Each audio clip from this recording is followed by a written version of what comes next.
Plans to remediate and redevelop a big parcel of land on Hobart's waterfront has prompted debate about the need to get the mix right. There are also questions being asked about whether the state government can be trusted to manage such an important redevelopment. Critics point to a plethora of howlers on Hobart's waterfront, from the Marine Board building to Zero Davy. As Fiona Breen found out, there are some misgivings, but one thing's certain: it is a once-in-a-lifetime opportunity to change Hobart for the better.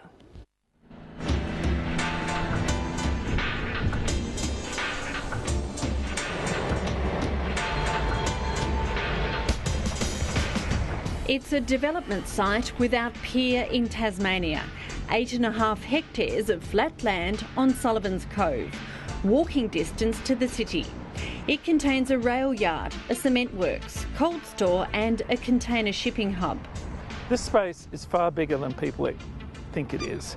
They just see, because the roads divert around it, they're not aware of just how big the mass of the land is. And that's its opportunity to actually bring these hidden spaces and give them back to the city. The industrial users will soon move out to Brighton, leaving the site ready for remediation and then development. But is the state government capable of managing that development? The recent history of waterfront change is full of controversy with questionable results. I think we should see it as an opportunity for the next generations. It will take time to develop this properly, but we should remember how important the Cove floor is as civic space to the city and the state. The big one is to actually sort of not lose this opportunity just simply as a sort of land grab, if that's the right word, but to in fact actually give it a civic presence, to actually put the parks, the boulevards, all the other things that should be part of a contemporary urban structure into this place, and actually define those things now, enshrine them so that they can't be altered. The Commonwealth and state governments have announced a multi-million-dollar remediation project and a new authority to oversee the development. But it's not like the area hasn't been scrutinised already for development. In 2008, Hobart Rail Yard's urban design strategy was completed for the now defunct Sullivan's Cove Authority. It provided a framework for development that went through all the processes, including public consultation. We don't need to reinvent the wheel. We don't need to go back to a ground zero. Let's just continue to move on in the spirit that that work was done within. Lee Woolley was a consultant to the Sullivan's Cove Authority. He's keen to see the rail yard's design strategy used as a starting point. I would urge that indeed should be considered. It's good consultant work, good, well-reasoned considerations, and is the logical groundwork to continue to consider the future of the precinct. Questions are being asked about whether the state government can be trusted with such an important development opportunity. I think it's going to be very difficult for the government to actually get this right. There will be a lot of interest groups who will be deliberately trying to present a very, very positive image of what they want to do on the site. The task, I think, for the government is to make sure the public interest is maintained. The risk is that some of the private sector developers will be pushing for developments which ultimately will just end up as shopping malls for wealthy people or residential developments for wealthy people. Head of the University of Tasmania's Housing and Community Research Unit, Keith Jacobs, believes its track record is poor. I think the biggest mistake we can think of over the last few years is what happened in Wapping. That initially was zoned for social housing. Ultimately, it ended up as a rich development for wealthy people, and the social housing schemes were abandoned. That was a great disappointment. It would have meant a much better outcome, I think, for the people of Hobart, had Wapping been more of a mixed community.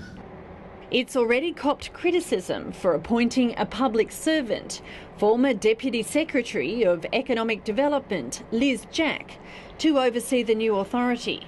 It really does require them to be extremely careful and judicious in their negotiations and recognise where people are actually coming from, where they want to make money, how they make money. And the history of these redevelopments is, I'm afraid to say, that some government authorities have been very lax in that regard and have been literally rolled over.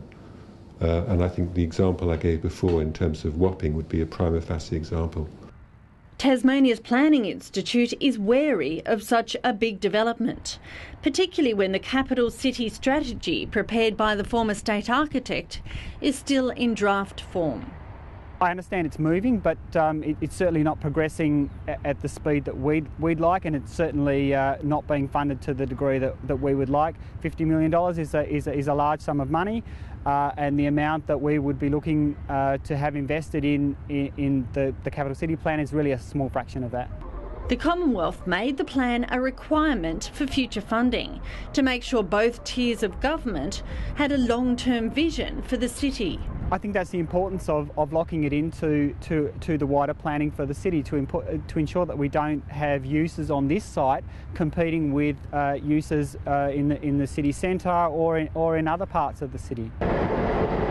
As debate about the framework in which the area is developed continues, there are many touting waterfront developments in cities interstate and overseas as examples Hobart could learn from. Examples that spring to mind are places such as Oslo, where the waterfront has been reconnected by rerouting traffic and redeveloping a former shipyards into some very dynamic urban precincts. It's London's opportunity for Trafalgar Square. It's sort of, you could name the big spaces in some of the world's major cities.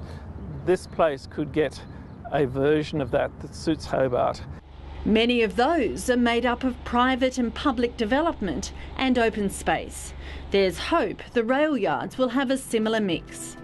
I would see on this site the potential to develop a mix of uses, be they research, educational, commercial, potentially some residential, but also, really importantly, a very robust public domain.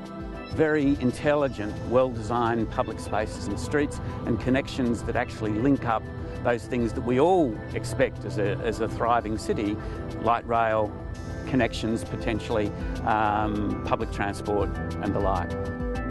Architects, planners, academics, politicians and developers all have different ideas for the site. But if there's one thing they all agree on, the rail yards provide a once-in-a-lifetime opportunity for development.